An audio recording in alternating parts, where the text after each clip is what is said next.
What's up, guys? Mason the Brock Henderson here, and this is the Blacklist, Season 3, Episode 11, Mr. Gregory Devry.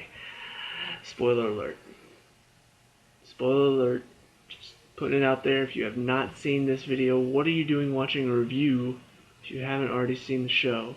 But I'm giving you an ample amount of time because I was reading on the internet, like, all the way up until this episode. It was like, don't be on Twitter if you're not watching the Blacklist on Thursday. I'm like, so what's gonna happen? You know, there's this supposed imposter guy coming in. Like, are they gonna spoil something about Reddington? Like, what is going on? So, ample amount of time for a spoiler alert. Click away if you don't. Oh my God, this episode was incredible.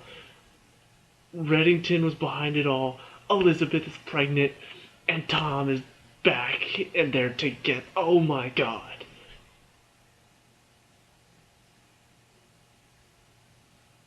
I'm still taking it all in. I had to sit through an entire episode of Elementary, which was good. I'll get to that one after this, but I had to sit through that whole thing because I had to wait to do the review until after that, because I had to watch that too, so I could review that. And I'm sitting there the whole hour, and I'm just like, I want to talk about the Blacklist. I want to talk about this freaking episode, because it was. Talk about having me guessing up until the very last second. Like, I knew. I knew just because. Okay, no, I didn't know. I didn't know. I could say that I knew that this guy wasn't actually Raymond Reddington, but because of how secretive he is and how, like, he seems like he has everything, he has a plan for everything, I was like, what if he, like, stole this guy's identity? You know, what if he actually... What if? What if? And I was toying with the question the whole episode. And they did such a good job of making it seem like, well, maybe. You never know. You never know. Up until the very end, until he finally reveals the whole master plan. And even then, like, it's just... the fact that he set this whole thing up, because, like, I'm sitting there thinking about it, and I'm like, so did he know that someone was gonna hire a guy to impersonate him? Like, did he know all that when all of this before he revealed the plan to Elizabeth? Like, that was what was going through my mind. I was like, did he actually know about all this? That's pretty crazy. Like, he's really good. And then when he tells Elizabeth, you know, he knew him. It was, you know, his name was Gregory Devry, and they're good friends. He had stomach cancer, so I presented him with this opportunity to take out, you know, to restore my credibility with people, and to take out somebody who has been really opposing him for a while. First of all, what a clever plan, and just worthy of a Reddington plan. I mean, it's just genius. This guy is a freaking genius, and I love it. But secondly, the fact that it could have been any number of things. Like, there were so many different possibilities for what is actually going on right here. Like, is this guy really Raymond Reddington? Is he an imposter? If so, who hired him? You know, what all is going on? It's so many different possibilities, all plausible, and so it's just so much fun to watch. It's so much fun to watch and just, what's going to happen next? What's going to happen next week? You know, what's going on? And then to throw in at the end that Elizabeth is pregnant is like, okay, what? Like, when did this happen? Because we saw them sleeping together, but she couldn't have a baby in, like, a day. You know, like, it doesn't happen that fast. So I don't know. It's kind of like, okay, so did this happen a while ago? Like, when she was on the run and they were together, or did something else happen? So I don't, you know, so many questions this raises. So that's just, obviously the main talking points are everything to do with the fake Raymond Reddington, all that stuff, which was incredible. The plot was incredible. The plan that Reddington had in place was incredible. And just all of it executed to perfection. Which some people will look at it and be like, things don't always turn out so perfectly. Like the people that complain about heist movies, like the Ocean's 11, 12, and 13, the Now You See Me movie show Leverage. People complain about stuff like that because, oh, it's not realistic. Things wouldn't work out that perfectly.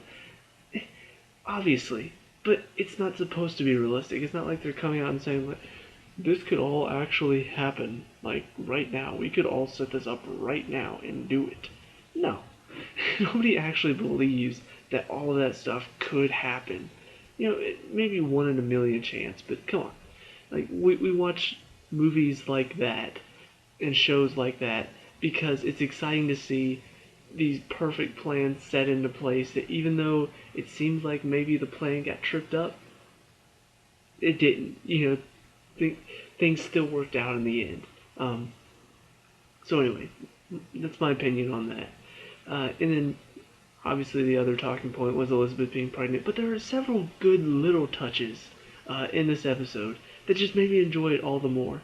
First of all was when Wrestler and Samara were talking about what happened. He's just like, hey, are we good? And she's like, why wouldn't we? He's like, well, I fired you. You didn't just fire me. We slept together, then you fired me. But that was something that, yes, it needs to be discussed, and it seems like it may still be a bit of a rift between them. But the best part about it is that they're sitting there talking about, like, you guys are talking pretty loud, and then they pan the camera over, and the woman that they were just talking to is, like, sitting there, like, really? You guys are talking about this right now? Wrestler's just like, it's a lot more complicated than it seems. But it was just so funny, just how they did that. And it does bring up a good point that will eventually, hopefully, be discussed. We'll see. I don't know how big a deal that's going to be between Wrestler and Navabi, but it could turn out to be kind of something that happens later. Can she trust him after everything that's happened? So that was good. Seeing Reddington kind of set up the FBI lady that got kidnapped. First of all, one question that does kind of bug me is Reddington was talking to her as if he had informed her before. Maybe he didn't, but the way he was saying it to her, it made it sound like he told her that she was going to be kidnapped. And even like when she was kidnapped, like Wrestler and Navabi had just taken out the two gunmen that were looking for her, and then she runs away from them. I'm like, wait a minute, what are you thinking?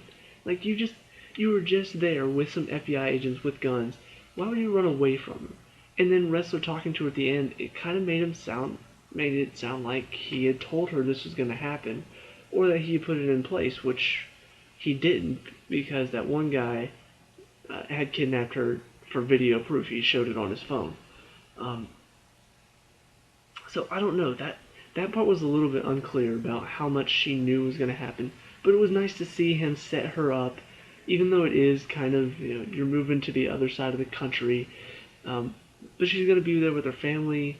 They're going to be pretty well off as far as finances go, so it was nice to see that he, even though he's been kind of acting a little bit strange this episode, he's killed a couple people, he still does have that good side to him that I think endears us to him as a character, because if he was just always a bad guy, we wouldn't care about him.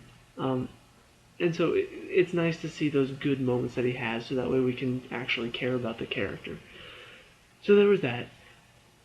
I know this is kind of out of nowhere, but the stuff with the when she was buying the house from the woman, and the woman said, oh, aren't you that Elizabeth Keene?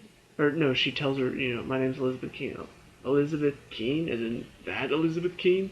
And then next thing you know, she's like, oh, we have several tenants already looking at this apartment. It's like, you just said there's nobody else. And she's like, well, there actually is. And you're just like, okay, so people are going to start shunning her because she was supposed to be a criminal. And I kind of expected that to be kind of a theme, is that she's dealing with that. But then at the end of the episode, the woman calls her after she just heard the plan from Reddington. The woman calls her back and says, look, you were found innocent. You're not a criminal. I shouldn't be treating you that way. I'm sorry. You can have the apartment if you still want it. I thought that was very nice. It was kind of like, okay. But then there's the part of me that's just like, well, I feel like this dilemma was just solved too quickly. Like this whole people were isolating her because she was a suspected criminal, and now all of a sudden the woman's treating her nicely because that's not fair to her. That just feels like the dilemma was solved too quickly. And then it shows her out, and she smiles at this one guy, and I'm just like, okay, so now she's doing okay.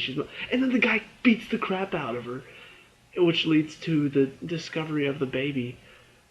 But even though it sounds weird that I like the scene where she got the crap kicked out of her. I like the fact that they're kind of showing both sides of it. They showed the woman who initially judged her at first, but then decided, I can't I shouldn't be judging you like that. The apartment's yours if you want it. And then they show this total jerk who just, without any evidence whatsoever, anything like that, just walks up to her as she's loading her groceries and starts beating the living crap out of her. There's two sides to this. And then there's probably going to be a third side of people who, have followed the case and they're like, you know what, you're innocent, you're a good person, I respect that. And won't even judge her based on her, past criminal activities. So I just really like the fact that they kind of did a bit of compare and contrast with, you've got the people who are going to judge initially, because that's human nature. We all judge based on appearance almost instantly. But there are people out there like this woman who, yeah, they may make mistakes at first when they judge, but there's that side of them that says, you can't do that. You can't just judge people based on, media speculation and stuff like that, what they were suspected of doing in the past or their past mistakes. Sometimes you just have to move on and be like, you know what, I can't judge you based on this.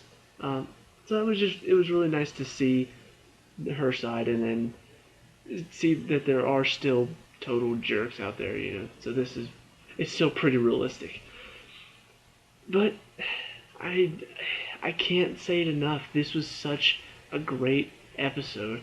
And coming off two very amazing episodes with the director. Everything that happened there, the whole plan that got set in place, everything that was going on behind the scenes, and then watching the director slowly downfall and all of that stuff.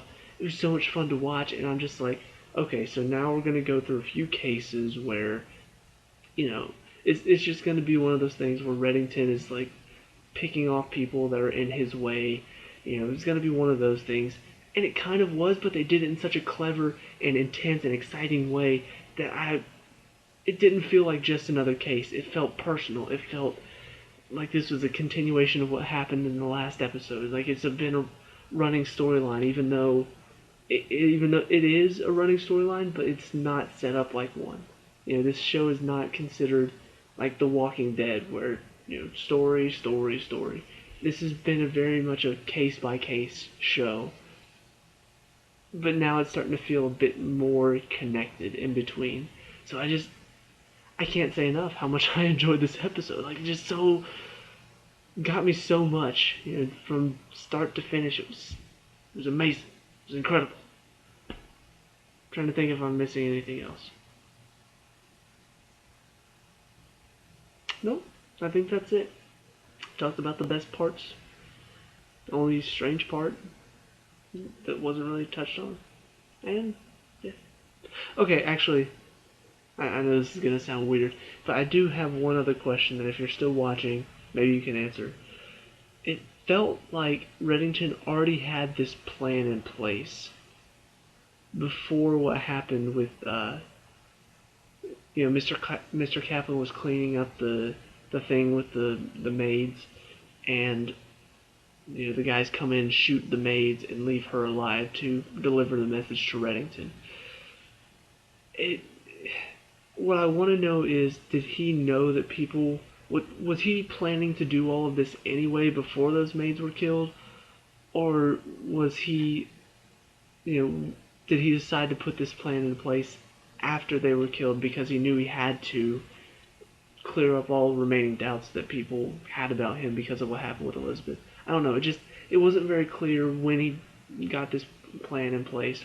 But anyway, that's just, it was a little nitpick that kind of just popped in my head right now. So, but yeah, do you agree or disagree? Let me know down in the comments below. Let me know what you think about this episode. If you loved it, if you think that this show is stupid, and no offense, I will respectfully tell you to just go jump off a cliff if you think this show is stupid.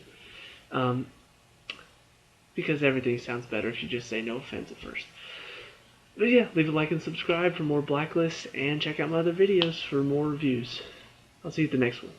Peace out.